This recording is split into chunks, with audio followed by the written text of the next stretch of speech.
Welcome back, guys, to the Beyond Condition podcast. And we have Emily Wilkinson returning back to the pod. So you've been on the pod a couple of times, solo and the couples one we did for Valentine's. Do you remember? Yeah. Was that last year? Yeah, I remember. And actually, it gives merit to how we met. So you'll agree, when you're a bodybuilder and a competitor, like obviously relationships change, don't they? And it's not that you let go of all your old friends before bodybuilding, as it were, but you can resonate a lot with people that are on this path because everything makes sense, doesn't it? Yeah, definitely. Bodybuilders, different breed of people. Yeah, for sure. And I certainly feel like when we met at our mutual friend George's wedding, we picked up the vibe straight away, and it was like we're of a similar nature, what we get from bodybuilding, the personal endeavor. And it's certainly something we're going to cover today with social media and how things can go as a competitor when you get into this realm. But we're going to mainly talk about emotional eating, coping mechanisms, and how that affects your body image, which are super relevant topics under the mental health side of bodybuilding. And you get into this sport with a lot of people are very excited. It's like, wow, what is this thing? And you become hooked on it. And then of course, chasing progression, you can then unearth the things that we're going to talk about today, right? Yeah, definitely. I'm going to apologize now. I've got 3 dogs in the background, so if you hear barking, that's what it is. You get bonus points for having dogs on the podcast. Dogs are always welcome. Good. We love it. And before we get into our topics, it's certainly my opportunity. Now, this is not me being biased because you are one of my best friends, but Emily has a wealth of knowledge from studying, from chasing education to a high level, but you combine that with being a competitor yourself, having a gym yourself. And we've worked together with clients where, I've reached out to you for some additional support, and the way you deliver is certainly something I look for in coaches. Again, there's different coaching strategies for sure. And I just truly believe that you're very humble with it, and you maybe don't give yourself the merit that I feel you deserve because you're so passionate about, you just want to help people. And I share that because, it's not necessarily like I want to earn a 6-figure per year salary. It's like, I actually want to make an impact on people's lives. Yeah, so for me, it's where does value come from? And helping people is where I see that value. And I think, that's what I would see as one of my strengths, but also one of my passions. So, it's been a bit of a journey to get from education and understanding of nutrition and sort of this career journey, but then also being truly comfortable with who I am and myself and my body image, and being able to bring that into the bodybuilding world. So I'm doing it all for the right reasons. And I want to share that, but I want to help people to feel that way as well. So, bodybuilding isn't for everybody, and it's never going to be for everybody. I work with more lifestyle people because I work a lot with people with disordered eating, either recovered or recovering from eating disorders. Then sort of your general population, they want to lose weight, they want to put muscle mass on.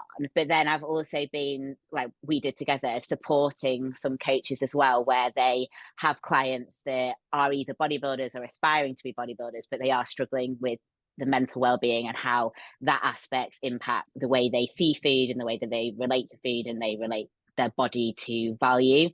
So that's kind of what I want to bring together. So I'm very much one-on-one, more lifestyle, but where I can support other coaches, that's how I can bring value to a bodybuilding world.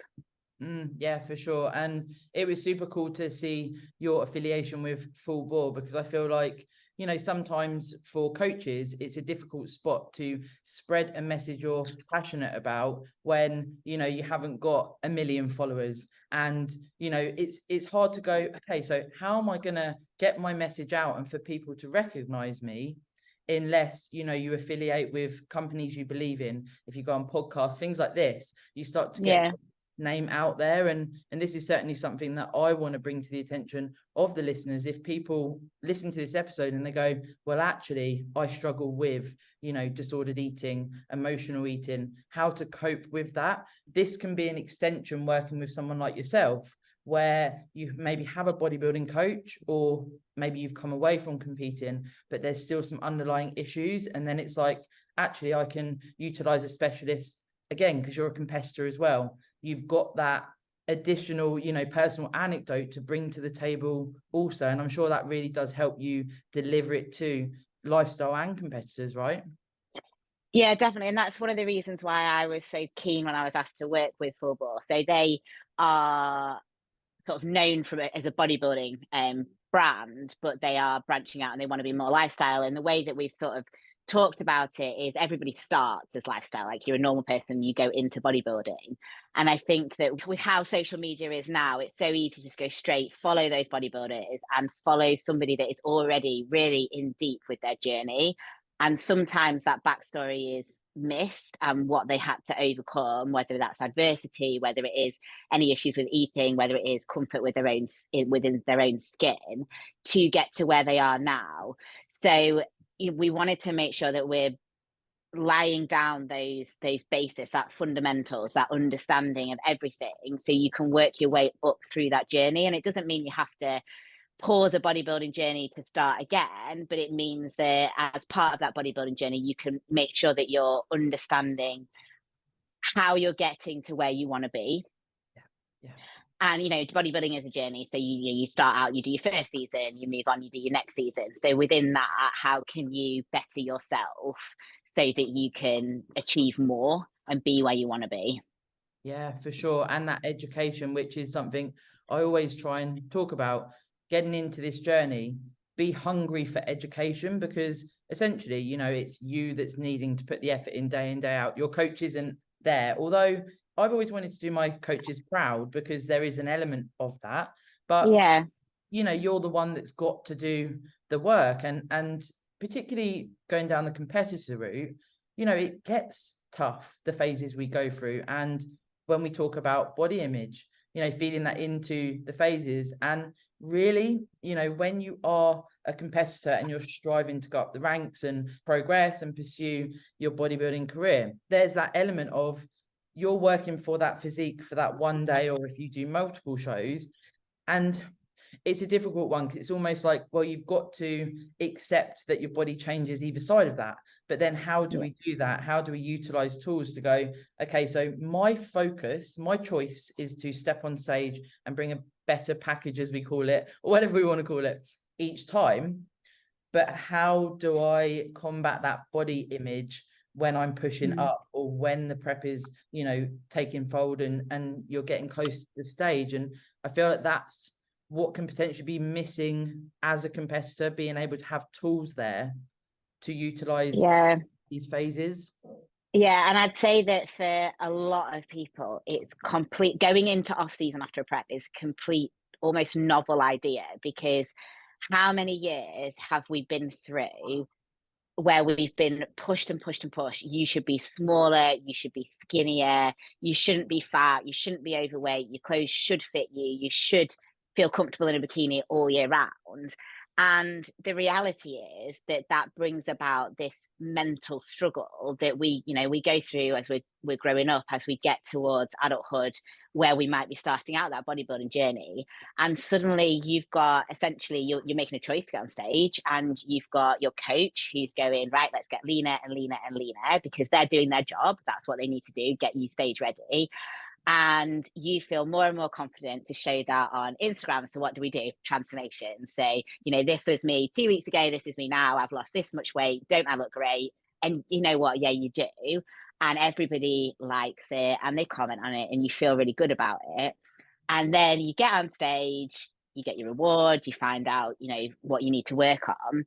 And that mental shift to go, okay, I've done that now. Now I need to do the exact opposite of what everybody has ever told me or taught me, what I've seen on social media, what celebrities do, everything. I need to go against that, and I need to get big.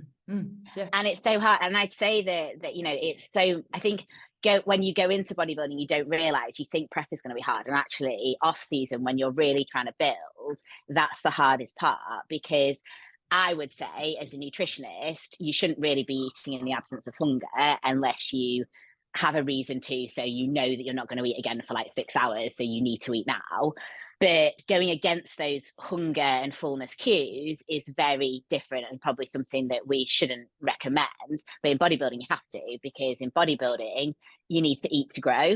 And I'm not saying you have to get absolutely huge, depending on, you know, whether you're male, whether you're female, what category you're going into, but you're going to have to push beyond that limit. And suddenly that immediate goal is gone. So you haven't got 16 weeks before you get on stage again. You know, it might be that you've agreed with your coach that you're going to do a 2-year off season. Well, that's a long, long goal. And to really understand those body changes and how they're going to relate to the physique at the end is really difficult. And I know I struggled. I've done multiple seasons, but my first, what I would say, real off season where I worked with a coach the whole way through was between 21 and 23. And I got heavier than I'd ever been before and ever imagined I would need to be.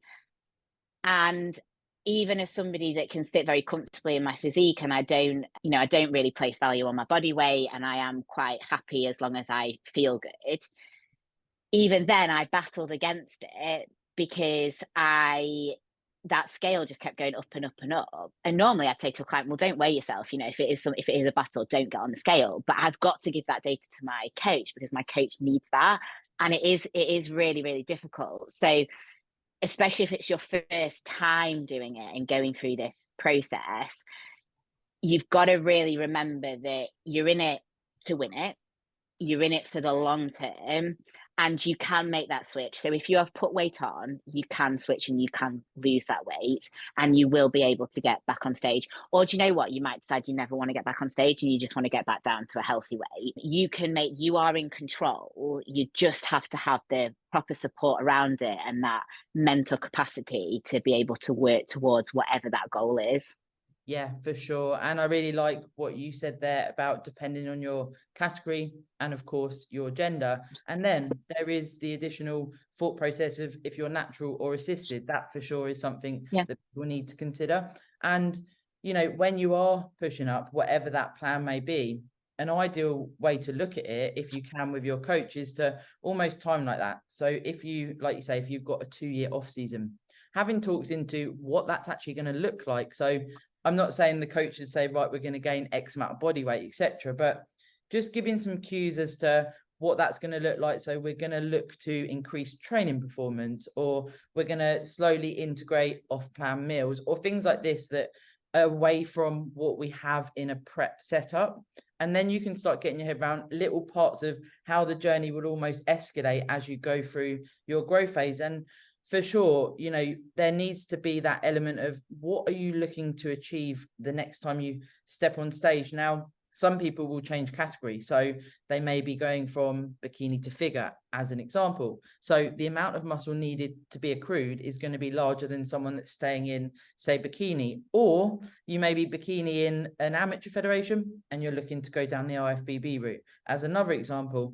And then there's that element of, okay, so you're going to need to push up potentially more than someone that's staying in maybe the amateur division.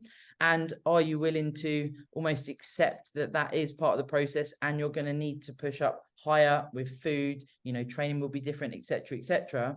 Or are you happy with what you did your first time you stepped on stage, if it's amateur division, and you stay there and maybe look to accrue less muscle and continue to see where you can go in that division? And there's so many options, and I find that, you know, it's very difficult to know where you fit in the industry as well. I'm sure you'll agree. Yeah, definitely. And I think understanding your reason why. So everybody wants a pro card. Yeah. But actually, maybe you don't want a pro card. So if you become an IFBB pro, bodybuilding becomes your job, it becomes your life. And actually, you might be really comfortable in your career, you might love what you do, and bodybuilding might just be a hobby. In which case, it's okay to question yourself. You know, do I need to get this uncomfortable if all I'm trying to do is bring a better version of me? Or you know, do I need to do it because I want to be the best of the best? So, you know, what is your reason why? And there's no shame in saying, I don't want a pro card, I just want to get on stage because I love training and I like the process and I enjoy that bodybuilding aspect of it, and that's okay as well. So yeah, understanding your reason why, understanding what you need to bring for your category, and then having these conversations with your coaches. So bodybuilding is a really difficult sport, and it's mentally very, very taxing, and that's why we employ coaches. And everybody is an individual, everybody is different, our journeys are different, and how we respond to the changes that are made are very different. So find what works for you. Some people like pushing hard for, I don't know, 12 weeks and then doing a 4-week mini cut. Some people like to push all the way through. It's, you know, it's very person dependent, and your coach should then be able to guide you, help you find the way that works for you, but also will reap in the best results as possible.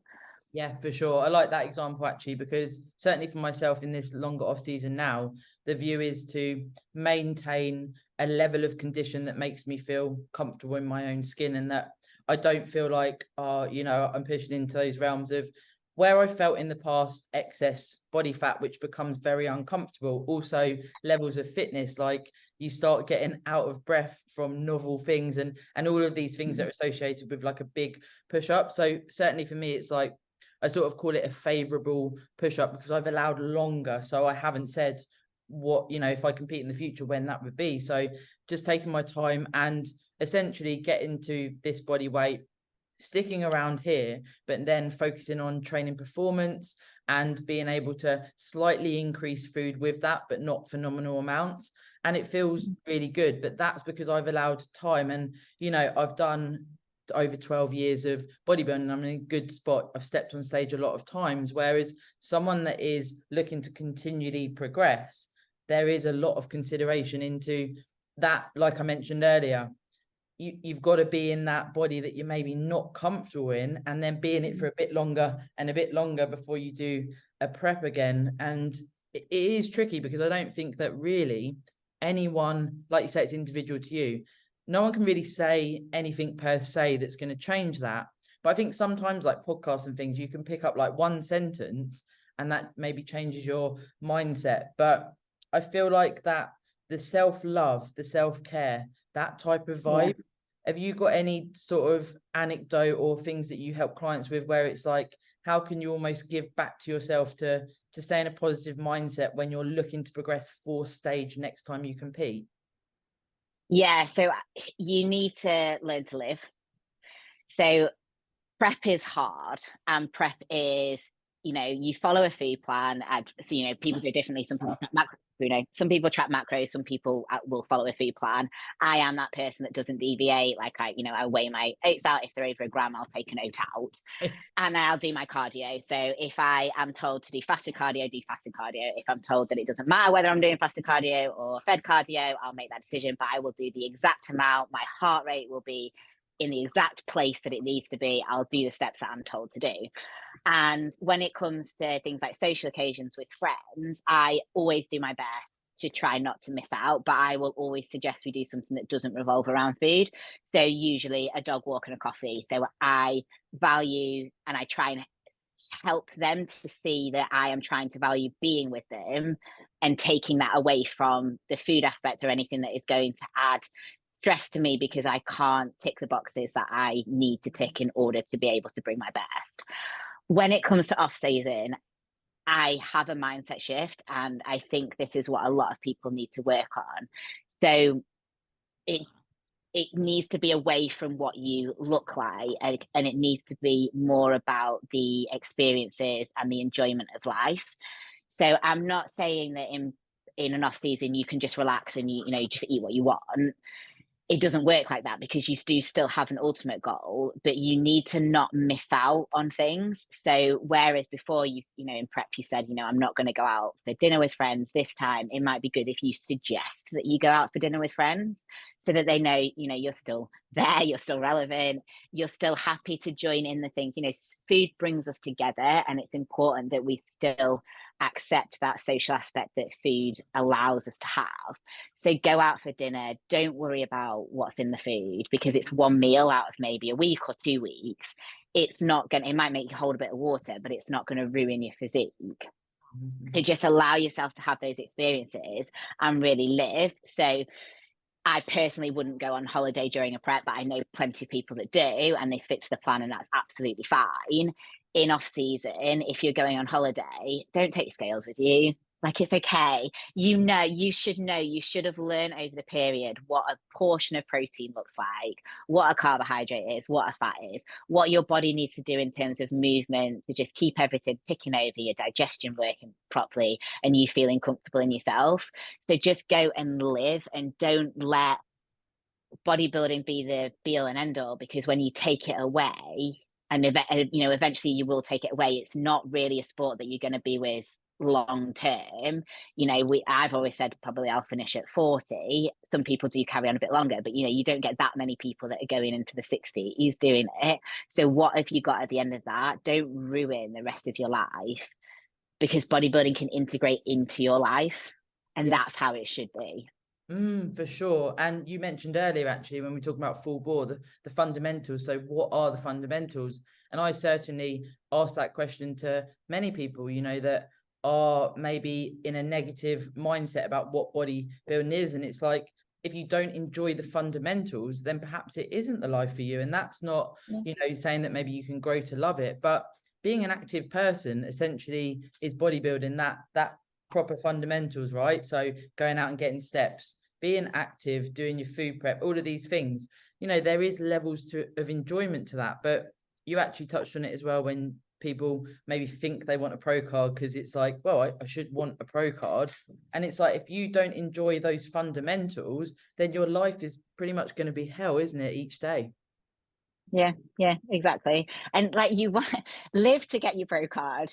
Don't just stay static. Imagine if you got your pro card and there was no one there to celebrate with you because you didn't speak to anyone for 2 years leading into it. Yeah. And if we're realistic around the mental health side of things, there is bodybuilders that do climb the ranks and they're extremely successful. But what you're talking about there, I guess, isolating yourself, pushing people away. And I have heard stories of successful bodybuilders taking their life because they've become so ingrained in bodybuilding, their body dysmorphia and their eating habits, going into disordered eating and that slippery path. They cannot take it anymore when they don't get a top place in. And it's terrible. It's such it's a hard story to hear. And I know myself, I've been in many, many dark places, and I'm sure people listening will, where you just think, I don't know what to do here. So on that note, potentially we could lead into the sort of emotional eating, maybe post show, when you are thinking that you're going to get a place in or maybe win and you don't, and that can be a spark for emotional eating. I think that would sort of be quite a good segue there. Yeah, so I think the first thing to always remember is emotional eating is actually a very normal thing. So we all have coping mechanisms. If you're going through any emotional period, whether it's stress related, whether you've been through some sort of trauma, whether it is as simple as, I wanted to get a gold and I didn't get it, you find something to fall back on. And we can really beat ourselves up when we fall back on food, because again, we're kind of told that we shouldn't be overeating, we shouldn't be binge eating, but actually look at what the alternatives are. So a lot of people will fall back on alcohol. That's much worse for you than overeating. They might fall onto drugs. Again, that could kill you instantly. Overeating, okay, if you put too much weight on too quickly and you sustain that increase in weight, it's going to have negative health outcomes. But if you overeat for a week, it's not really going to do anything that badly to you. So emotional eating is not the end of the world. You just need to understand why you're doing it. So what was the trigger for it? And I'd say that the language that we use can be a bit of an issue in this situation. So post-show, we would say we've binged on cookies, on cakes, on, burgers, fries, whatever it was. And I would always question whether that was an actual binge or whether that was just overeating.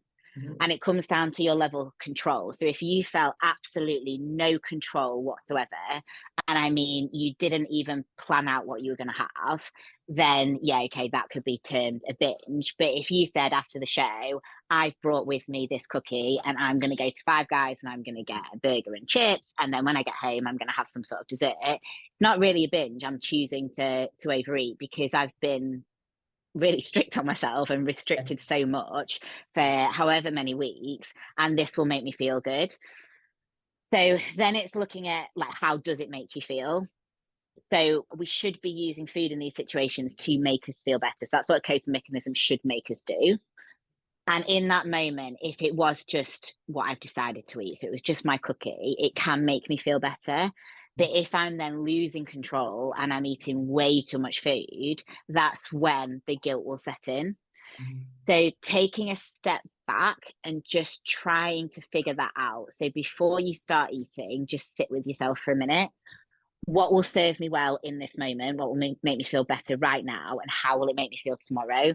And if it's going to make you feel awful tomorrow, then you can question, should I be doing it or not? If it's going to feel in that situation where you've just come off stage, if it's going to make you feel awful tomorrow, question why. Because if your reason is, well, I'm going to have put a pound on, that's not a good reason. Yeah. Because of course because you are right now at a very unhealthy weight and you need to put a pound on, and we have to accept you're not, from a cookie at a Five Guys, you're not going to put fat on straight away. It's going to be water weight. So understanding what that is and understanding that can come off really quickly as well. But really, so understanding your reason why and understanding at what point it will stop. So how quickly will this coping mechanism take effect? And if it is just I'm sad because I didn't get the placing I was going to get, then it's who is it around me that I can talk to with my coach? How can I plan to do better next time? And also, what can I look at and go, actually, well, I looked so much better than I did last time, but someone else was just better than me. It was probably like 2 years ago, and I remember on social media there was a lot of people saying, I wasn't what the judges were looking for. Bruno, sorry about the dog, getting really sad about their placing, and it was Emma Hangman, and she said, "Do you know what? Sometimes you just weren't good enough." And that's great, because sometimes you're not, and you know what you shouldn't do? You shouldn't take it away from the person that did win. Yes, and because it's bodybuilding. They were better than you, and that's okay. Strive to be better next time. For sure. Emma actually came on the pod, said exactly the same thing there. And I think what's great, like you've just said there, for me, that extension of she's a person of influence in the bodybuilding realm, and people will then see that and listen. And it's so true. Like, you can compete with one federation one weekend, you might win, and the following weekend you might come second or third. And even sometimes the same federations, like two regionals or what have you, because there's different people there. And I question as well, what you're doing this for. And I feel like you should be a good sportsman because someone else has done the prep. Someone else, yes, they might have found it easier, but they've still done, pretty much what you've done. Everyone's different, of course. But why are you taking that moment away from them? Yeah. Yeah. And I think, even if I'm quite happy to say that my last prep was hard, but the easiest prep I've ever had. Like, my body responded really well to it. Yeah. And I have made so many friends through bodybuilding. And of course, we all talk, we're all on prep at the same time, or a lot of us were. And I hear what they were going through and the hours of cardio they were doing. And I really did sympathize with them. But they all did it, and they all hopefully got the rewards they wanted. But you can't really make those comparisons because we're also at different stages. So one person I'm listening to, and they were doing 2 hours of cardio a day. And then I was like, well, actually, this is their second season. And in my second season, I was doing about 3 hours of cardio a day. Yeah. So, it's all relative, and there's so many nuances behind it that you have to remember, or at least just allow that. Yeah, we all do go through different things, but we all are at different stages. And, genetically, some people fit a category better than potentially you do. And you know what? It's okay to come second. It's not a bad thing. You are still in the very, very small minority of people that can actually get to stage in the first place. Sometimes I feel like the bodybuilding world is massive because the only thing I'm really looking at on social media is stuff to do with food and psychology and bodybuilding. But actually, it's tiny. The bodybuilding world is tiny. Look how many friends you probably have or people that you know outside of bodybuilding versus in bodybuilding. So yeah, just really understanding that the fact that you walked on stage, you achieved. And these are all the things that you need to hold in your mind when you start struggling with the mentality behind it. You did so well. regardless of how you place. Even if you came dead last, as long as you can get on stage and you can say, I gave it my all, you are an incredible person. And there are so many people out there that are looking at you being like, God, I wish I could be her or him. Because the mental resilience alone, and that's certainly something that I talk about a lot, because what you put into a prep, and as we touched on earlier, you doing that day in, day out. And I often have these conversations around when we spoke about the fundamentals, you know, when people will say, I'm not going to go out for a walk because it's raining. A lot of people in a prep will go, it's raining, I'm going to get my fucking coat and I'm going to do my steps. And I mentioned this to Matt the other day, for me, every single walk I do in the rain or the freezing cold at 5 a.m. in the winter or whatever, that every time I do one of those things in a prep, I'm like, I did that. And then I don't know about you, but when you then get to stage, you remember some of these little things and you're like, God, I did those 3 hours of cardio. I did that walk in the snow, and all of those things add substance to the journey. And it's certainly something that, you know, when you then go through that transition of competing and then into the sort of post-show realms, it's like, if you can really try and remember what you've put in, and like you say, question, you know, why am I needing an emotional trigger? Is it because I feel battered, or is it because maybe I'm fighting that maybe I'm not a competitor, you know, maybe I've tried it and it's not the route for me, and I'm actually wanting food because I want to push back about, you know, what I've had to put in. There's those two mindsets in there, that sort of hating on it or really enjoying that hard work.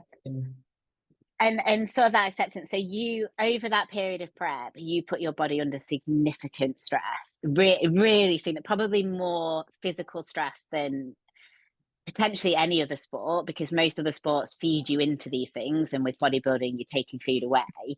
But then there's also the stress around, so when you are, you know, a couple of weeks out, your food's at its lowest, your cardio is maybe at its highest, your mental capacity is less, which puts even more stress on your body and on your headspace. Now, whenever there's periods of stress or emotion, you're going to have increases in things like ghrelin, which is your hunger hormone, and cortisol, which is your stress hormone. So they are going to increase your appetite, and you've suppressed that. So most people would give into that and they would eat more food, but you can't, because you are on a prep. You've suppressed it. Are we really surprised that relief when you get off stage, prep is over, that suddenly you're seeking food and these binge eating behaviors may come to light? And sometimes it's just having that you've really sacrificed a lot, accept that and allow yourself to eat. So one of the biggest issues is this concern around what you're going to have to eat and the post-show period. So going into that, all you're doing is thinking about, how am I going to manage this? What am I going to have? How am I going to get back on track the next day? So you're constantly thinking about food. And it's a bit like me saying, don't press the red button. Yeah. So now you're thinking about the red button. You're probably going to press the red button. So it's you know, it's the same around Christmas. We're always thinking about food. And so when it's on our mind, we're probably going to seek it. Whereas if you can just relax into it and you can say, my prep is tough, you know, I've sacrificed a lot to be here, I'm giving it my all, I'm doing my best, and then going to come off stage, I'm just going to have what I want. Yeah, what you fancy. Like how powerful is that? Just have some food. And then, you know, you can have a conversation with your coach, whether you're going to go back onto a food plan or whether you're going to track macros, whether you're just going to take maybe 2 weeks to intuitively eat.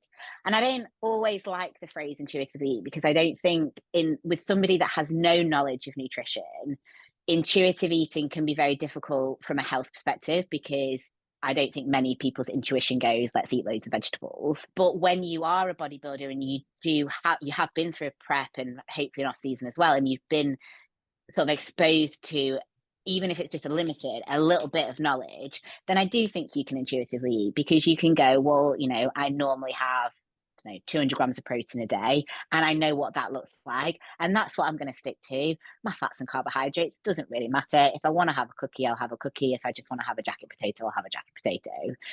So sometimes it's just about finding the strategy that is going to take your focus away from food as much as possible, so you can just relax into it. And over that time period, you can really focus on the things that you have missed out on that matter. which are time spent with friends, time spent with family, doing those things that you wanted to do that you couldn't do. And also remembering, you know, making memories, there is still that personal choice of, you know, there might be certain places that you wouldn't actually want to eat. And I think there's almost like this fine line, isn't there, where some friends might suggest, okay, so we go to this restaurant, and if you don't really like it and you've got maybe one off plan a week or a couple of off plans a week, and then you go and you sort of have the food and you don't enjoy it, then you're almost feeling into a negative association with going out. So I try to empower that, you know, sometimes you want to let someone choose and you can find something on the menu, fine. But if it's somewhere you really don't like, and, you know, this is going to be a really nice time for you to make memories with friends, I certainly try to empower that, okay, so why don't you suggest somewhere, or you both come together with some options, and then you find somewhere that you're actually going to enjoy. Because certainly for myself, if I'm going to go for a meal, I like it to be better than what I could make at home. I like it to be a taste experience. And essentially people are cooking for you, and we have to cook for ourselves like nearly every day. So it's like getting money for something different, and maybe trying to, you know, take a moment to go, okay, so where would I really like to go to create these memories? And sometimes it might be Five Guys, you know, everyone likes to have different foods like that. Sometimes, other times you might think, right, I'll go to, like, you know, really nice restaurant. I love when you share with you, when you go with your friends and sort of get dressed up and have a drink, or if you enjoy that, you know, incorporate a really nice wholesome night out. And it doesn't, it's the food plus, you know, I was gonna say, you've got to make it more than just the food, and it's the whole, so add value. So something that if you have ever binged it if you can try take yourself back to that experience. So generally what happens is if you're going out to buy food with sort of subconsciously in the back of the mind, you're going to binge eat, you're probably going to buy very low value food. So you're going to get the buy one, get one free. You're going to get your standard brands that are quite cheap, because you're not tasting that food. That food is not serving the purpose of enjoyment. That food is serving the purpose of just eat to get an emotion out. And whenever there's something low value, you can continue eating, you can get through a lot of it, and then you can hide the evidence. You know, you get rid of the wrappers, whether you put that in your bin at home or you put it in a bin somewhere else. And an experience is very different. So, and it is, you know, I will, if I'm going out for dinner somewhere beyond just going like to a cafe or something, I'm going out for a nice dinner, I will get dressed up, because I spend my life in hoodies and joggers. So I want to make that experience different, and I want to put value on it. And part of that is doing my hair, putting some nice makeup on, wearing the best clothes that I can wear. I'm not very good at fashion. Normally Alex just picks it out of me. Anyway, and then making it less about the food and more about the experience. So suggesting that we meet half an hour earlier with friends so we can sit and, you know, it might be have a drink, but no pressure. If I don't want alcohol, I won't drink alcohol. Like, I'm quite happy to set that boundary, and I don't feel like I need to use the excuse of I'm driving. I'll just say I don't want to have a drink. So even if it's just sitting and having a Diet Coke before going to eat, so we've started a social situation, we've maybe engaged in conversations that can then continue during that eating experience. And I do like nice food. I would, you know, if someone's suggesting you go somewhere that you don't want to eat, I would just say, I don't really fancy eating there. Can we find something that we'll both enjoy? And then prolonging that eating experience. So you're no longer starving. So you're not in prep anymore. You're not just seeing food and having to eat it. You can eat slowly. You can share food. I know a lot of people don't like that. I do. Don't say that word. But like, I quite like getting meals that you can pick and share with other people, so you don't get any FOMO, you get the whole taste experience, and making sure that you're keeping up with those conversations and remembering that's why you're really there. It's to catch up, and it's to make memories. Take photos of the people that are there. Really put value on it, because when you value something, you'll allow it to satisfy you. Yeah, for sure. And if you do go somewhere to eat, and it's something that I do, I know that some people feel uncomfortable here. I'd be interested to see what your take on it is. If the food comes out and it's not what, you know, I like food quite hot. So if it's sort of lukewarm, or it's maybe got the sauce on that I asked to not have it on, I certainly feel like if it's not what you ordered, to actually say, you know, and be with the right people so it doesn't cause a problem. Because I know some people go, can't you just eat it? But again, the memories are going to be associated with making this a positive experience. So if you sit there and you have something that isn't what you ordered or you're not happy with, again, it's a potentially another negative association with, but I won't do that again. I'm happier in my bodybuilding lifestyle where I don't need to be exposed to these type of occasions. And it certainly does happen, because you think, oh, well, I don't want to fuss about it. But again, if you're with the right people, it's like, well, they're going to empower you to have the best time possible. And let's face it, in prep, you know, the food gets less and less. You've got, you know, it's more bland, etc., etc. So you really want to immerse in this if you are going to go for a meal, and you want it to be as perfect as possible. That's a nice thing, right? Yeah, exactly. And so I've worked, when I was younger, I worked in a pub, so I kind of know the dynamic of what goes on in the kitchen.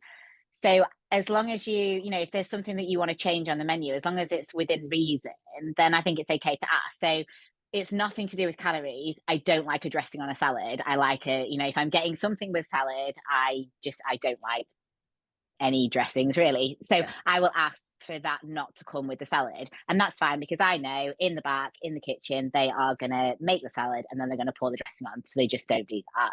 Again, with most sauces, if you don't like them or you don't like your food being like swimming in them, I think it's okay to ask on the side. If it's something that they will have already made, that they're just essentially reheating, or you know, it would be really difficult for them to make it very differently, then you know, that's unreasonable asking for those changes. So I'd just say pick something different on the menu. But for sure, you've got to have the food that you want. You're paying for it, someone else is cooking it. You deserve to just enjoy what you're going to eat. Yeah, yeah. And so that's okay. Yeah. Yeah, it's a funny one, isn't it? Because I think that almost in life, of course, we have external pressures, and this can lead to a lot of the eating habits, etc., that we're talking about today. But the external pressures we can also create ourselves. So I certainly felt, as you know, starting out as a bodybuilder, I used to think, well, I can't ask for sauces on the side, or I can't ask, well, could you swap that for that? And I've actually spent time around chefs, and they've said, you know, if you ask, essentially you're making it easier for us to cook. So actually it's fine. And you're like, oh, okay, that makes sense. But again, it does stop you wanting to do it if you feel like you can't just have what you want. And also, I'd be interested to know your thoughts around, if you do go out for a meal and you know you do have something and it's not really what you wanted, you don't really like it. I would say that this could spark an emotional eating when you get home because you're not satisfied from the meal. Would you agree? Yeah, definitely. If you have, so when we go out to eat, we have an expectation. And if you don't meet those expectations, then you'll try and find something that does. And that can happen in quite a bit of a panic. So, especially if you're going out for a meal late at night, if you don't feel satisfied by that meal, and there's much more to satisfaction than feeling full, like it is the enjoyment of the meal that really plays a part in satisfaction, then you are more likely to seek food again when you get home. And that's where you start losing control, Mm-hmm. because it might be quite late. It might be just eating what's in, which, you know, it might not be easy to portion. It might be very easy to graze. You then sit down, you're on your own, or, you know, you're just with a partner, you sit down in front of the TV. It gets late, you finished a bag of crisps or chocolate or whatever. So they're the things that if you'd really looked at how that's going to affect you tomorrow once you've eaten it, that's the stuff that you're going to have regrets around. And you shouldn't regret or feel any guilt or anything. There should be no negative connotations when it comes to food. So that's where you need to stop and you need to think, well, how am I going to feel tomorrow? Do I really need to have this? What will satisfy me in this moment? And if you do then think back to when you're in the restaurant, if you are presented with food that you're not comfortable with or you don't enjoy, it is okay to say something. I think you have to be very careful. I mean, I'm a small business owner. If you go to an independent restaurant, you've made that choice, you've picked something off the menu, and they have given you exactly what you've asked for, and you turn around and go, I don't like it. Like, fine, you don't like it, but you're gonna have to pay for it, because you know, people can't afford to stay in small businesses if everybody's personal opinion comes into it, when there's nothing wrong with the food per se. If the food is presented to you and it's not what you've asked for, then it's a bit different. But it might be that if, you're not, the food that you've got, you just didn't like, so you thought you'd like it, you didn't like it, so you didn't eat it. Plan what's next. So you've not eaten properly, you are still hungry, you're going to want to eat again. What's the best thing to do? It might be that you stop at the shop on the way home and you get something substantial that is going to hit all those buttons. So it is going to satisfy you in terms of hunger and fullness, but also you're going to enjoy it. Yeah, that actually raises another good point. Try not to go into a meal out that you've been really looking forward to starving, because of course the likelihood that you're then going to potentially order more, or like you touched on, like this hurrying, or if you're really hungry and you sit down with a menu, I'm sure we've both been there, well I definitely have, where you're suddenly overwhelmed, and then you might be out with non-bodybuilders and they go, oh, should we get X and share, like you mentioned earlier about sharing stuff, and then suddenly you've done it out of haste because you're very, very hungry, and you can get yourself in a flurry. Because let's remember, and I feel like this is a big valuable mindset shift I had, as bodybuilders we eat every 2, 3 to 5 hours, around that, depending on the person. So if you expect yourself to not have food for 6 to 8 hours and then go for a meal because you haven't thought about it ahead, your body's used to this, regular food timings. So it's going to feel stressful. It's going to feel pressured. We can try and save calories and then go for the meal out, but you're so hungry that you make choices from an emotional standpoint, not from a logical standpoint. Yeah, so compensation is the worst thing that you can do ever. So you don't need to restrict going into a meal. You certainly don't need to restrict coming out of a meal. Accept it for what it is. So unless you're on prep, it really doesn't matter if you eat a little bit more or eat a little bit less. It really doesn't matter.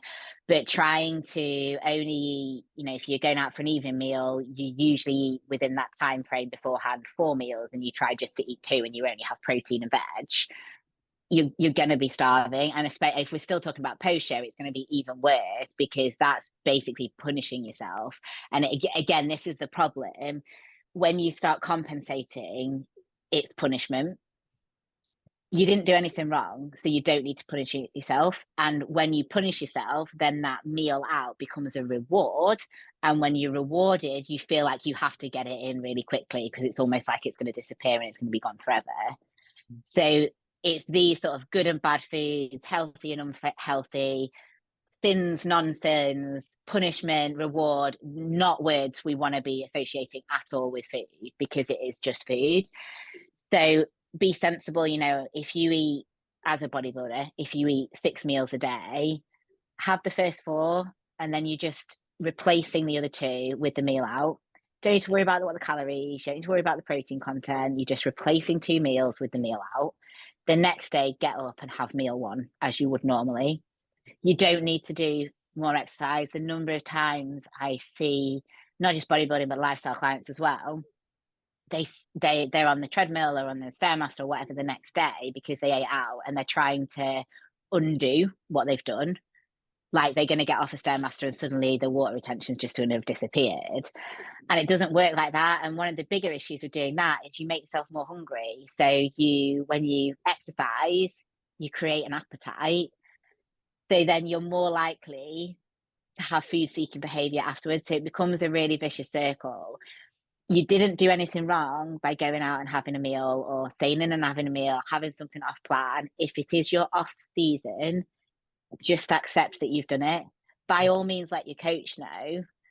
And if you're not then on the trajectory that you or your coach thought you would be on, because maybe you're enjoying more meals out than you originally planned, then you can take a step back and go, well, how do we need to adjust my plan to allow for this? Or what is it within me that is making me feel like I need to do this more frequently?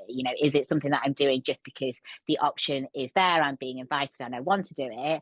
Or is it because I really am just trying to take every experience now, because actually I'm really struggling with the fact that I've missed out, or I might miss out again in the future?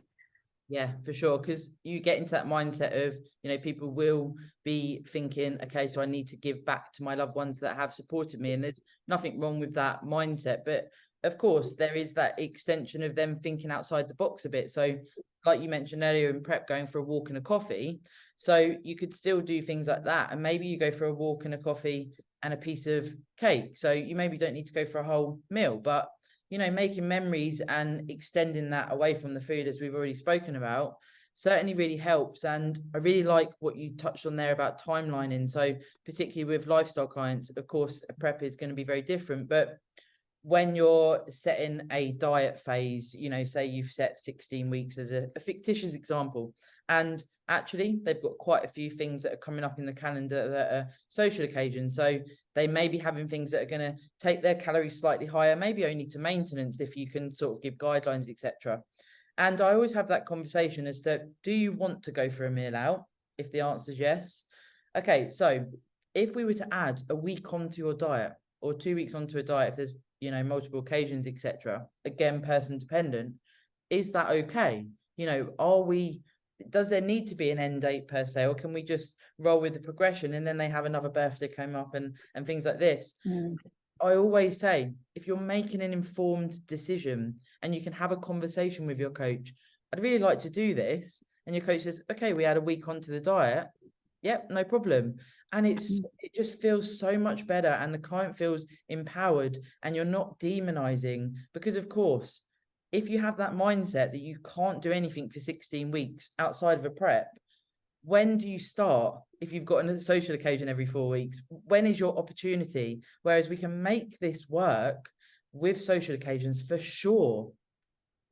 Yeah. And you know, if you are in a prep, what does that social occasion need to entail? So yeah, if it's someone's birthday, they're going out for a meal, you've got the option then, haven't you, to have that conversation with your coach, and maybe your coach says, well, actually it's fine, you know, you can eat this off the menu or whatever, or you just take your meal prep with you. And it depends who it is. I mean, if you're going out with bodybuilders, they're totally going to understand. If you're going out with non-bodybuilders, this is your thing, you know, whether it is your hobby or, you know, it might actually be your job. This is your thing, and they have to respect that. It's, again, it's one of those things that in prep you can feel very weird about taking your own food prep, but at the same time, it's just food. It's just, you made it yourself and you happen to weigh it out. Yeah.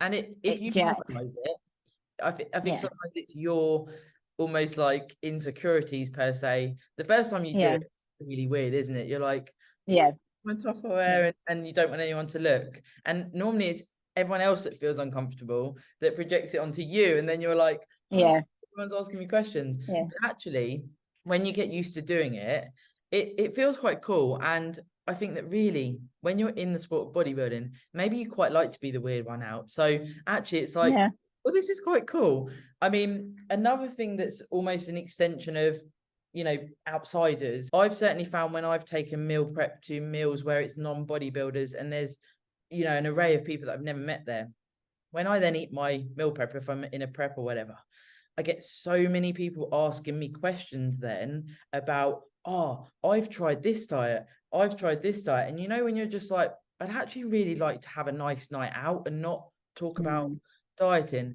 What would you say in that scenario if you get faced with that? I forgot this used to happen, you know. I don't really, because I'm in Thailand now, it's like I'm not in it's not in the mix.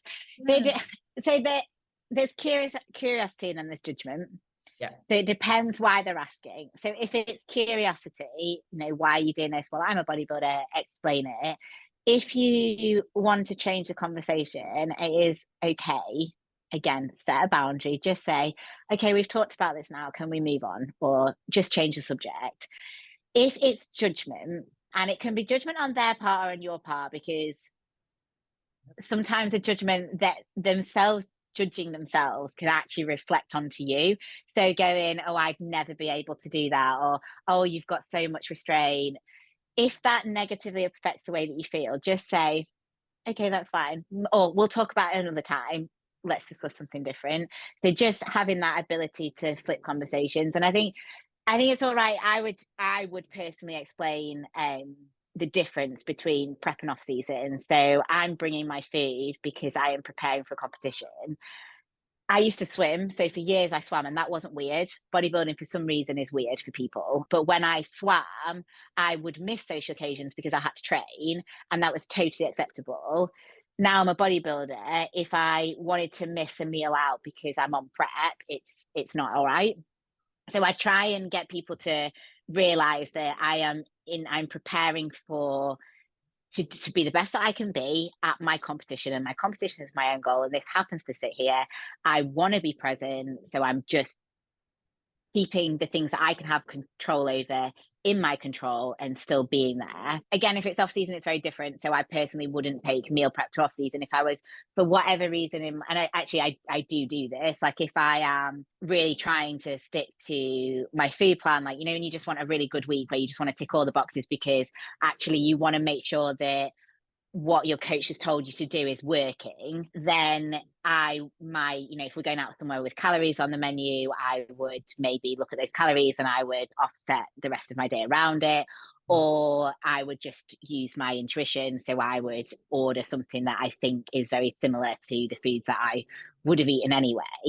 And that's also okay. But I wouldn't take my food prep with me because it's a different situation and it comes down to goals and values. And I think I've spoken to you before on one of the previous podcasts, but I would make decisions based on what is more important in that moment. So in prep, my goal of getting on stage takes priority over the value of my friends. That sounds awful. It's not that I devalue my friends. I'm just in this moment. I'm there, I'm present, but from a food standpoint, my prep is more important. Whereas in an off season, the value comes from making those memories, having those friendships, and enjoying the experience, of which the food is part of it. And it's not like I've forgotten that I have a goal of, you know, building muscle and being better next time. It's just that in that moment, and I don't have to be bodybuilder Emily, I can just be Emily. Yeah, and we can talk about things that don't relate to training or things that people don't understand. Yeah, because it's that as well. It's like learning what makes you happy outside of bodybuilding. We find that our habits are training. Our habits are going for a walk when we may be listening to a bodybuilding podcast, and we're speaking to friends on Instagram that are bodybuilders. And actually, I find sometimes when you come out of prep, this transitional phase is actually quite difficult to go, okay, so I don't need to do my 2 hours cardio or however long it is. Maybe food prep's a bit easier, so you can bulk cook things like rice rather than having to do all your different veggies and all these things. So essentially you accrue some time over the day. And then it's like, what do I do with this time? And if you have isolated yourself to a point where, you know, maybe someone's listening and actually they don't really have many friends left around them. They've done a prep, maybe isolated themselves, and they don't know what they enjoy now with hobbies. And again, extension for that, they find themselves in an emotional eating pattern. What would you say the first steps are to sort of come away and, I guess, you know, self-actualize what's happening and be able to then progress if they're maybe not even at a stage where they feel they can lean on their coach? So I think you need to assess what you want and what brings you joy. So if you have deprioritized friends, experiences, family, and it comes down to it that, you know, you're no longer getting those messages that invite you out, then what do you love? What do you enjoy? What do you hold dear? And if it's like, I miss being able to go out with my friends, then you need to get in contact with them, send them a text message. I don't really like you've in prep, and if you're a bodybuilder, you shouldn't have to apologize. And I'm not saying you should be like, I'm sorry I wasn't there, but you can say, I'm sorry for, you know, for my behavior. I'm not sure if that's the right word. What I'm trying to say is that you had a goal and you worked towards it and you maybe weren't present because of that. So you're not apologizing because you wanted to get on stage and you wanted to tick all your boxes and you didn't want to be around someone else's food, but you can apologize for the fact that you maybe didn't voice that properly to them, because that's the other thing in prep is that you can be a bit short with people, and rather than saying, I'm really sorry, I can't do that because I have this goal and, I don't want to be around food, blah, blah, blah. You just go, no. So going back and, assess your behavior. Do you need to apologize for that? And that's if you really value those people. And if you do value them, they will value you too, and they will come back into your life. But also you need to look at what is bodybuilding delivering to you. So if you truly, truly love it, like I, hand on heart, I know. absolutely, hand on heart, I absolutely love training. The reason I bodybuilder is because I love training. And I like to have a goal that's within that. And I do love the process. I love the people that I've met. So I know that this is important to me. And if you turn around to me tomorrow and said, Emily, you can never ever bodybuild again, I'd continue training, but I would be sad. Yeah. Now, if I was bodybuilding for the wrong reasons, because, and it happens, we've heard it time and time again. People have, for example, they, they love the gym, they love training. They've been in a relationship that's ended really badly, and they've body built purely to prove a point, or because they've been like, well, that's how I'll get skinny, and I put value on being thin. Thin will make me happy. You've done it for the wrong reasons. So it's not that you can never bodybuild again. You need to learn to love it for the right reasons, but it's also okay to assess it and go, do you know what? I didn't enjoy that. That was a way of self-punishing. That was a way of controlling my emotions. So the beautiful thing about bodybuilding is that it is okay to have complete control. So you don't have to deal with things that are difficult, because you have to weigh out your pasta and you have to weigh out your chicken and you have to go and do your cardio. So you can't have that conversation. And actually, if bodybuilding is just masking emotions, it's not right for you, or at least it's not right for you in this moment. So really assess, why am I doing it? Is it something that I should be continuing with right now? Or is it something I need to put on hold? I need to sort my life out, because if you're happy in the rest of your life, bodybuilding will be better. I promise. Bodybuilding will be better. So, and then it's a question of, if you sort everything else out, do you still want to bodybuild, or are you purely doing it as a means of control? So do you want to come away from it completely, or do you want to just start again? Maybe go back with a coach if you've left them, find a different coach, surround yourself with different people, the right people that are going to support you in the right way. So yeah, really just take a step back, give yourself time. I think we're so rushed, aren't we, nowadays? Like, it's like off seasons. People don't want, I don't know what the dog is doing. People don't want long off seasons. And a lot of that, again, it comes down to social media, because a lot of social media is built based on physique, and they're aware that they're going to put weight on. They'll run out of stage pictures to repost. And so they worry about what other people will think of them. Well, if that's your reason for bodybuilding, that's a bit of a problem as well, because you are you. Your personality is a physical being. It's not an Instagram post. It is hard, that transition as well. I actually made this to myself that every week I'd post my check-in shots, even if I'm in off season for 3 years. I don't know. It was more like an accountability thing, almost for myself, and like a log. So I can, and honestly, the amount of likes you get on a comparison to when you're in prep and you're bringing all the shreds, and then going into off season, the likes continue a bit. And then I don't know, there's almost this realm of, I guess because I'm doing it differently, and I'm really trying to keep this, favorable level of condition and what have you. I'm not doing it to say the people that are pushing up massively that they're doing something wrong or anything like this, but I'm sort of sharing how I'm doing it, to share that with other people that may be on a similar route to myself. And I don't know if there's that pushback, because I'm not going, well, I'm going to put on loads of weight and this is part of the process. I'm going hard. I'm going to push my calories really high. But also, people don't really care. So if I'm not doing this for myself, I'm going to be very disheartened when my likes go down by 85%, and I'm bigger. How's that going to make you feel in an off season, right? Like, nobody likes me anymore. Yeah, but you've got to look at who's liking your posts as well, because of those people that are responding to it, how many of them are not in the bodybuilding realm? So they're seeing something very different to what a bodybuilder would see. But also, how many of them do you, and this isn't to be negative or shady to anybody that follows you that you don't know personally, but how many of those likes actually matter? And it's very understandable why. I mean, it's Instagram, it's instant gratification, and if you don't get it, it can feel really bad. But equally, you've just got to take a step back and just remember that what you portray, what you show on Instagram or Facebook or do people use Facebook anymore?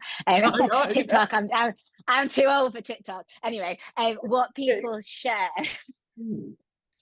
it doesn't actually 100% reflect you as a person. So you're still choosing what to share. And I know you are one of these people that want to share the good and the bad because you want to show as much as possible. But still, when you're still, it can never be everything, because unless you literally film your whole life all the way through, and even then, whenever you're in front of a camera, consciously or subconsciously, you act up to that camera. So it's who are those people that really know you on a really deep level, and they're the people that you should care about your opinion. And I guarantee they're the people that really don't care about what your body weight is. Couldn't care less. All I care about is that you are happy. So right now, deep in off season, are you happy? Even if your physique is bigger than you want it to be, are you happy because you feel stronger, you're enjoying your social life, you're making memories, you're in bloody Thailand enjoying sunshine and Thai food. I love Thai food. Like, that's what's important to me. That's all I care about. And then when you say, Emily, I'm going to compete on this day in 2024, 2025, whenever it is, what I care about is that you are making the reasonable process for the effort that you put in, and you're getting the rewards that you deserve. That's all I care about. And that's actually, again, that's nothing to do with your physique, because your physique might not look the way that you envisioned it to look, but you're still putting every effort in, and for that I am proud of you. For sure. And this is why right at the start, when we said, building that circle of people, you are gonna end up gelling with bodybuilders. You're going to end up with people on the same path, because like you just said there, exactly the same right back at you. The other day when I was like, send me your check-in shots, and then we spoke about what point we're both at, and it's like there's a genuine interest there, because then we say, well, how do you feel at that body weight? Not just, oh well, this, that and the other. It's like, well, how are you actually feeling, and what is the plan moving forward, because you genuinely want to know about it. And actually, I heard this once on a podcast. When you have likes on a Instagram post or whatever, it was, imagine if you get 30 likes, imagine a classroom full of children, right? At school, it was like 30 kids. And then you imagine that and you think, well, 30 likes is still pretty good. But then you might get a post when you compete and it's got 200 likes. So then you're maybe striving for every post you do is going to get 200 likes. And I certainly don't get 200 likes. And, I'm sure you're going to be of a similar nature. Around a show, it's like, wow. And then I think, again, that transition, it's like, well, have I done something wrong here? Like, why aren't people still responding? And that's going to feed into potential emotional eating, trying to find coping mechanisms, and your body image as well. Yeah, completely. You do you. Just do it for yourself and show what you want to show. Don't show what you don't want to show. Don't get too hung up on what other people do or say back to you. And also, when it comes to Instagram, I mean, I look at a lot of things and I'm impressed by a lot of things. I don't necessarily press like. I'm terrible. And it didn't mean I didn't like it. I just didn't happen to press the heart. So, that's what you've got to remember. And also the exposure. So a lot of people that will like your posts when you are at your leanest or you're on your stage pictures don't even necessarily follow you, or they've only started following you because they followed the federation Instagram page and that's how they were first exposed to you. So your audience from a bodybuilding perspective will be bigger because of the hashtags you use or who else is sharing it. Like, if you took a federation, they'll reshare stuff that they're tagged in when someone is coming up to or on competition day, but they probably won't share your off-season body because it's too far. It's not relevant. It's too far away from when you're going to be, without sounding awful, too far away from when you're going to be spending money on them. So it's not relevant to them. That's not the audience that they're trying to attract. So you've just got to remember things like that. Don't place value on anything other than how you feel. What would be your recommendation if you had, a client that was in either the sort of emotional eating pattern or that sort of, I guess, self-deprivation of whatever form that takes, and you dig down on a root cause being the pressure of social media in an off-season phase? would you, I know you can obviously say reduce your time on social media, but would you recommend anything else? You know, if someone's listening and they're going, do you know what, every day I'm waking up, I'm getting my dopamine hit on Instagram, I have a shit day and I keep looking on Instagram, everyone looks better than me, to come away from that other than just don't look at it, because that's quite hard as well. Yeah, so look at who you're looking at. So and what, again, what value are they adding to you? So comparison doesn't work. You can't compare yourself to anyone else because we're all individual. And again, you don't know what phase of the journey they've gone through. You don't know what they've done, what they've taken, how hard again, like they are showing you their best. So they might be crying on the inside. They equally, there's a lot of body dysmorphia. They're equally probably looking at you and thinking exactly the same thing. They look better than me. If you are struggling with someone's posts, mute them. You don't have to unfollow them. And it's not something that you don't look at them ever again. But if that is causing something negative to you and you're going to continue using Instagram, just mute them. And then try and follow the people that are beneficial to you. So in a prep, I generally now, I think as I've grown up a bit more and, been more exposed to social media and I've made my mistakes, I tend to follow more educational stuff and the stuff that I'm truly interested in. And then from a bodybuilding perspective, I love supporting everybody. So when I'm not competing, I want to see everybody else competing. And I want to see what's doing well. I want to see who is placing and I want to be able to congratulate them. But when I'm on prep, I probably will mute quite a lot of them because it's just, why make it even harder for myself? Why make those comparisons? And it's not because you don't like that person. It's just because right now, what they are showing is not what you need to see. You can still talk to them because maybe you're really good friends with them. You just didn't want to see their body because, even the best will in the world, we're probably always going to stare and be either critical or praise because we are human and that's what we do. So if it helps, then just look at who you're following, mute the people that aren't helpful to you. And if someone is really, actually, they add no value at all to your life and never do you really need to follow them? Yeah, because it's almost like a breakup, isn't it? And actually, if you're following someone that's maybe got quite a few followers, etc., I know some people get notified, but generally people wouldn't even know if you stop following them. And I think that in our own minds, we're like, oh my God, if I unfollow this person, like, is something bad going to happen to me? Is everyone going to from the industry? So I'm going to sound old. I think I am just a bit old. So I didn't grow up. 36. 36. Yeah. So social media wasn't a thing at all until I was 19, 20. Then it was just Facebook. Instagram, I don't think I really started using other than just for friends until maybe 2017, 2018. So it wasn't something I grew up with. I don't understand algorithms, don't get it. I don't really know what I meant to hashtag or not hashtag or how to get relevant music, things like that. I don't know. And I speak to some of my friends that are younger and they talk a lot about who watches their stories. I didn't even realize until maybe a few months ago that you can find out who watches your stories. And it's stop doing that. Stop it.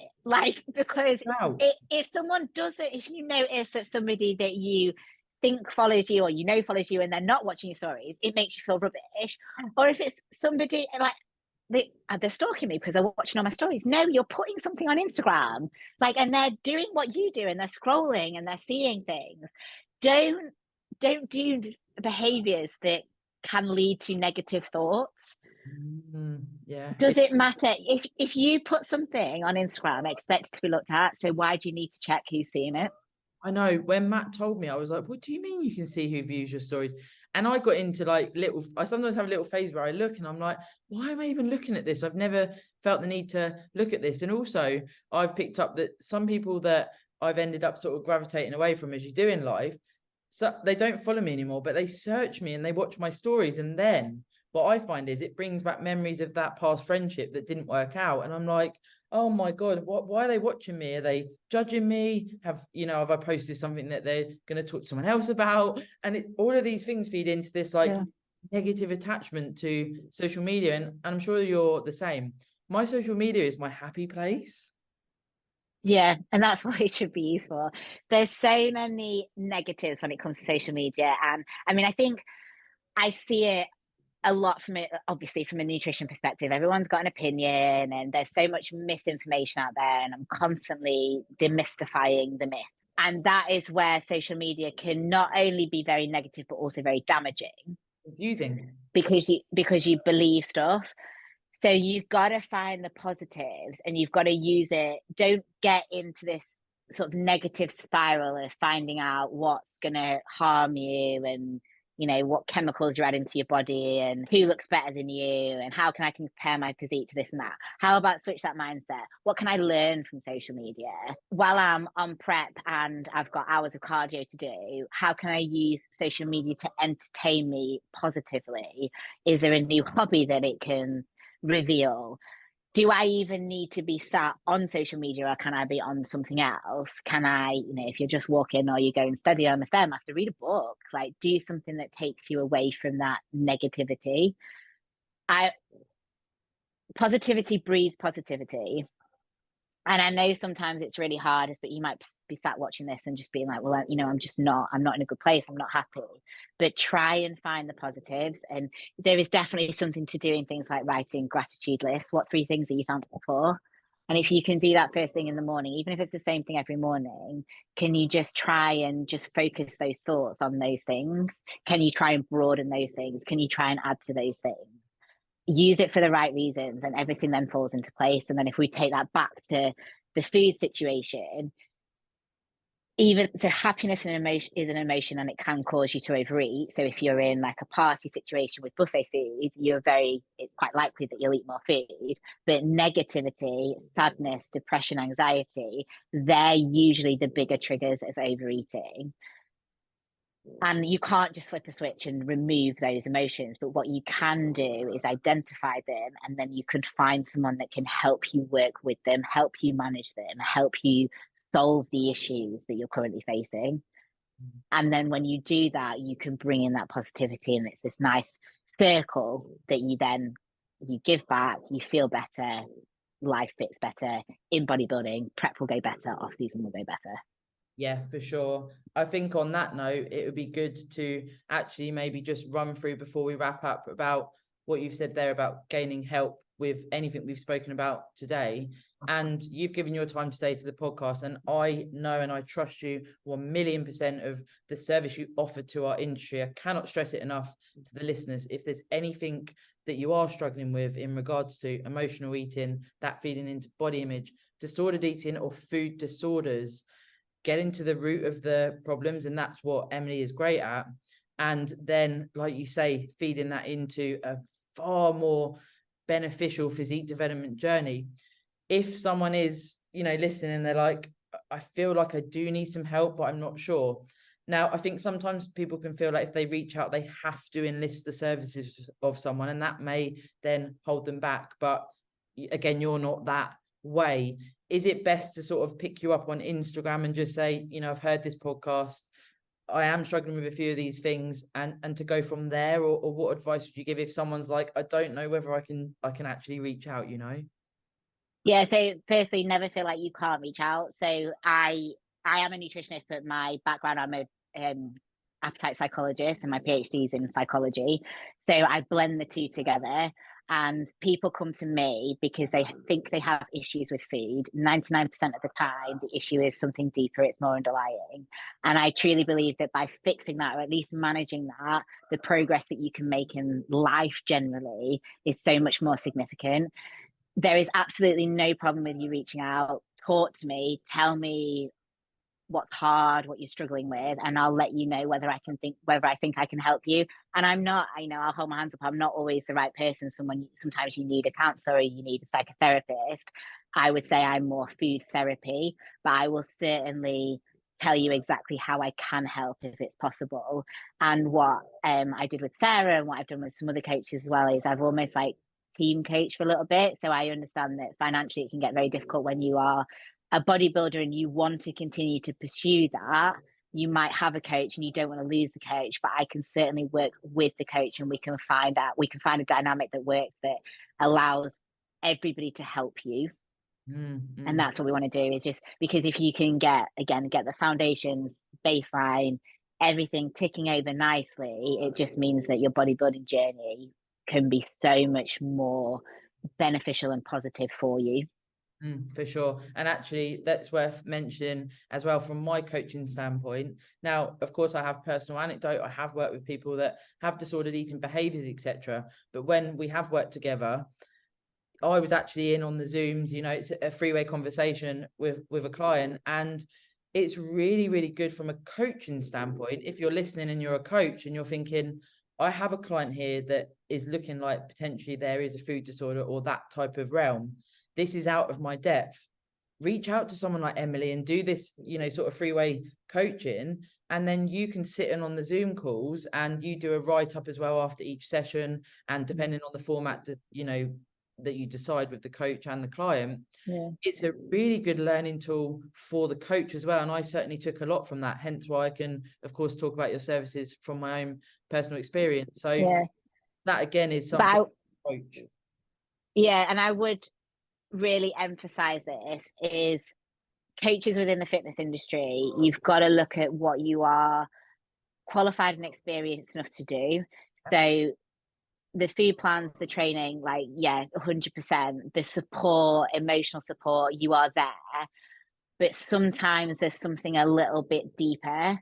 And if it's not your forte, that's okay. Like, you're not doctors. And sometimes, and it's not always the coach, a lot of the time it's the client. The clients have this expectation that coach can fix everything, and they can't. Sometimes you need to go and see a medical doctor. Sometimes you need more psychological support. So just it's okay to ask if you're a client. It's also okay as a coach to say, I don't want to lose this client, but I'm struggling to support them, and we'll work out a way that we can do that together. Because the more, like you said, the more that a coach can learn as they go, the better it is for all the clients, not just that individual one.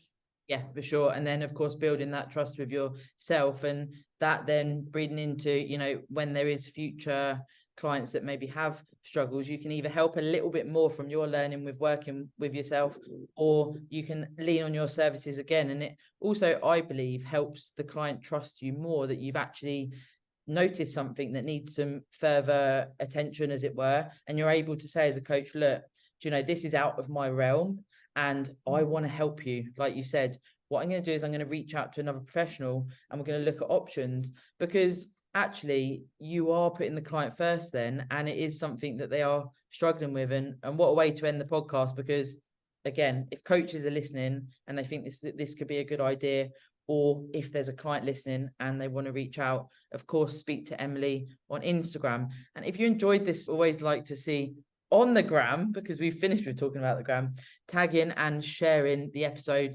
And if you want to reach out to Emily or I to talk about anything more that we've discussed, of course, feel free. Our inbox is always open. But thank you. It's been awesome, right? Yeah, it's really nice to speak to you. But it just flows. This is super, super cool, and why I love podcasting with you. So thank you very, very much. Thank you very much. See you later. Hey.